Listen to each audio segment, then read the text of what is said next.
जिल्ह्यातील शाळेत अनुचित प्रकार घडू नये म्हणून पोलीस अधीक्षकांनी मुख्याध्यापकांच्या बैठका घेतल्यात। अधिकाऱ्यांनी मुख्याध्यापकांना काय सूचना केल्यात? शाळा परिसर, बस स्थानक परिसरात पोलीस बंदोबस्त असावा। नंदुरबार शहरातील एका नामांकित शाळेतील एका सफाई कर्मचाऱ्यांनी अल्पवयीन मुलीला असलेले आक्षेपार्ह व्हिडिओ दाखवण्यात आला होता। यासाठी जिल्ह्यातील नंदुरबार, नवापूर, शहादा, तळोदा, अक्कलकुवा, धडगाव तालुक्यातील सर्व शाळांच्या मुख्याध्यापकांची बैठक नंदुरबार जिल्हाधिकारी कार्यालयातील जिल्हा नियोजन समितीच्या सभागृहात ही बैठक घेण्यात आली। नंदुरबार जिल्हा पोलीस अधीक्षक श्रावण दत्त यांनी बैठक घेऊन शाळेतील सुरक्षाबाबत सूचना दिल्यात। शाळेत सीसीटीव्ही लावणं अनिवार्य आहे। त्यासोबतच शाळेतील मुलींची सुरक्षेची जबाबदारी शाळेची असून शाळेने शासनाने दिलेल्या सर्व नियमांचे पालन करणे गरजेचे आहे। त्यासोबत स्कूल बस आणि शाळा व महाविद्यालयातील कंत्राटी कर्मचारी यांच्या चारित्र्य प्रमाणपत्राची पोलीस खात्याकडून पडताळणी करून घेणे बंधनकारक आहे। कुठलीही घटना घडणार नाही यासाठी शाळा प्रशासन तात्पर्याने दखल घेऊन डायल 112 नंबरवर कॉल केला पाहिजे, अशा सूचना पोलीस अधीक्षकांनी जिल्ह्यातील सर्वच मुख्याध्यापकांना दिल्या आहेत। बैठकीत शाळेतील मुख्याध्यापकांच्या अडीअडचणी अधिकाऱ्यांनी जाणून घेतल्या। शाळेच्या परिसरामध्ये अनोळखी व्यक्तींना काही स्वयंसेवी संस्थांना थेट प्रवेश न देता वरिष्ठ करण्याची परवानगी घेणे बंधनकारक आहे। नंदुरबार जिल्ह्यात अशी कुठलीही घटना घडू नये यासाठी पोलीस प्रशासन नेहमी सतर्क राहणार असून आरोपींवर कठोर शिक्षा दिली जाणार असल्याचे देखील संकेत दिले आहेत। शाळेत कुठेही अनुचित प्रकार घडला तात्काळ पोलिसांशी संपर्क साधावा, असे निर्देश पोलीस अधीक्षक श्रावण दत्त यांनी दिलेत। नमस्कार। काल रोजी जे गुन्हा दाखल झाला होता त्याची पार्श्वभूमीवर व यापुढे स्कूल, शाळा याचे प्रिमाइसेस सेफ व्हावा आणि एक सेफ कॅम्पस सर्व मुलांसाठी निर्माण व्हावा याकरिता एक बैठक सर्व प्राध्यापकांची, प्रिन्सिपल्स, मॅनेजमेंट त्याचबरोबर टीचर्स यांची वेगवेगळे शाळांमधून पूर्ण जिल्ह्यामध्ये सर्व तालुक्यावरून जवळजवळ 350 ते 380 लोकांची एक बैठक आयोजित करण्यात आली होती आणि आज रोजी नंदुरबारमध्ये त्यांच्यासोबत एक सकारात्मक चर्चा झाली।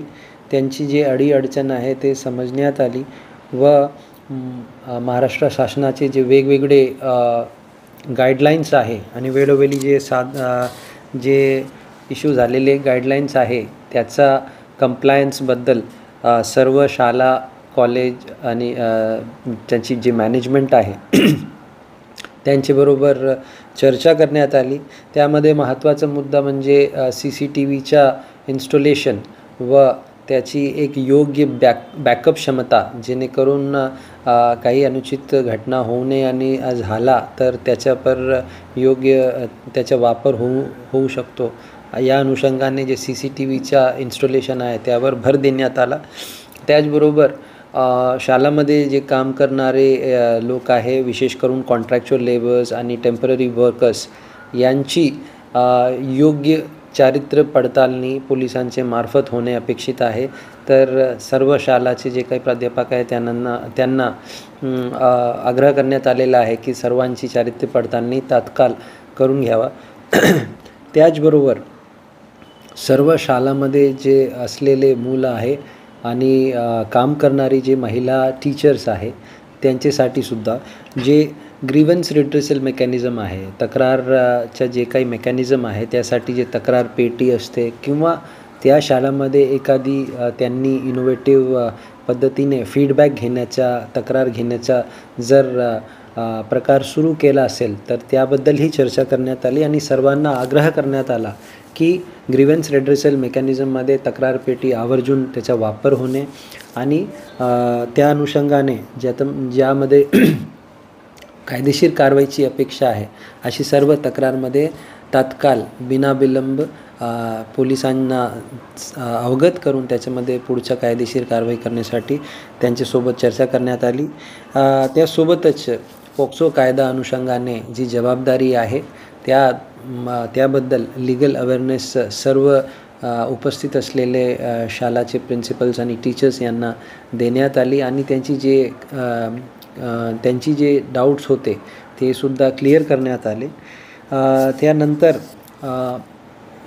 प्रत्येक अशी गोष्टी ज्याला रिपोर्ट करायचं आहे किंवा एखादी अनुचित घटना किंवा एखादी तक्रार जर नोंदवायची असेल तर त्यांना 112चा आवर्जून वापर करावा याबद्दल आणि 112च्या महत्त्वाबद्दल त्यांना अवेअर करण्यात आला. या पद्धतीने व तसेच शाळामध्ये मुलांचं जे इंटरॅक्शन होतो वेगवेगळ्या लोकांबरोबर त्यावर भर देणे आणि शाळेमध्ये जे काम करणारे लोक आहेत त्यांची चारित्र्य पडताळणीसोबतच त्यांच्या बिहेवियरवर मॉनिटरिंग ठेवणे आणि त्यांच्याबद्दलसुद्धा वेगवेगळ्या माध्यमातून शाळेमध्ये मुलांचा इतर टीचर्सच्या त्यांच्यासोबत काम करणाऱ्या लोकांचा फीडबॅक घेऊन त्यांची बिहेवियरची मॉनिटरिंग करण्याबाबतसुद्धा सर्व शाळेचे मॅनेजमेंट आणि प्रिन्सिपल्स यांना सूचना देण्यात आली. अपेक्षा हीच आहे की यापुढे अशा पद्धतीचा कुठलाही प्रकारची घटना घडणार नाही आणि जे महाराष्ट्र शासनाने जे गाईडलाईन्स दिलेले आहे त्या अनुषंगाने सेफ्टी अँड सिक्युरिटीचे अनुषंगाने ते त्याची अंमलबजावणी करतील याबाबत त्यांना आग्रह करण्यात आला आणि सूचितसुद्धा करण्यात आला आणि त्यांची जे कायदेशीर जबाबदारी आहे ते त्यांनी पार पाडावा आणि अन्यथा त्यांच्यावर जे कायदेशीर कारवाईसाठी ते पात्र होऊ शकतो याबद्दलही त्यांना सूचना देण्यात आली. एकंदरीत चांगली एक सकारात्मक चर्चा झाली आणि मला अपेक्षा आहे की सर्व शाळेचे जे काही मॅनेजमेंट टीम आहे ते या गोष्टीवर लक्ष देतील आणि आपल्याकडे कधी अशी पुढची घटना होणार नाही. पोलीस अधीक्षकांनी शाळा अंतर्गत उपाययोजना करण्याच्या सूचना दिल्या असल्या तरी जिल्ह्यातील शहरी भागात ग्रामीण भागातून मोठ्या संख्येने विद्यार्थी शिक्षण घेण्यासाठी येतात. शाळा कॉलेज सुटल्यानंतर टवाळखोर मुलांकडून विद्यार्थिनी शाळेतून घरी जाताना रस्त्यावर बस स्थानकावर बसमध्ये काही टवाळखोर मुले छेड काढत असतात. विनाकारण मुलींना त्रास दिला जातो. याबाबत देखील पोलीस प्रशासनाने शाळेजवळ बस स्टँड परिसराजवळ बंदोबस्त करावा व जिल्ह्यातील दामिनी पथक सक्रिय करावे अशी मागणी पालकांनी केली आहे. बेसिकली त्यांना सर्वांना त्यांची जे कायदेशीर जबाबदारी आहे त्याच्याबाबत अवगत करण्यात आलेलं आहे आणि वेळोवेळी जे आपले दामिनी पथक आणि निर्भया पथक आहे ते शाळामध्ये भेट देतील आणि जे काही मॅन्डेटरी प्रोव्हिजन्स आहे त्याची अंमलबजावणी शाळामध्ये होत आहे किंवा कसे याबद्दलही आमची टीम ज्यामध्ये आमचे स्थानिक पोलीस निरीक्षक किंवा सहाय्यक पोलीस निरीक्षक राहतील ते त्याच्यामध्ये जाऊन एकदा मॉनिटर करणार आणि त्यांच्याशी चर्चा करणार आणि त्याचा कंप्लायन्स होत आहे किंवा नाही याबाबत खात्री करणार आणि अपेक्षा हीच आहे की कुठल्याही प्रकारच्या म्हणजे त्यांच्यावर फोर्स न करता त्यांनी लवकरात लवकर सर्व जे काही कायदेशीर गाईडलाईन्सची पूर्तता आहे त्यांनी ते करून घ्यावी. त्यांनीसुद्धा भरपूर इश्यूजमध्ये त्यांचे मुद्दे रेज केले.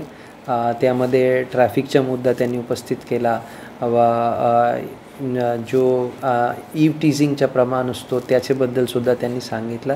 तर सर्वांना हीच सूचना देण्यात आली की लवकरात लवकर प्रत्येक गोष्टीमध्ये रिपोर्टिंग आणि 112चा आवर्जून वापर ही अपेक्षित आहे. Bureau report, Navapur express news, Navapur.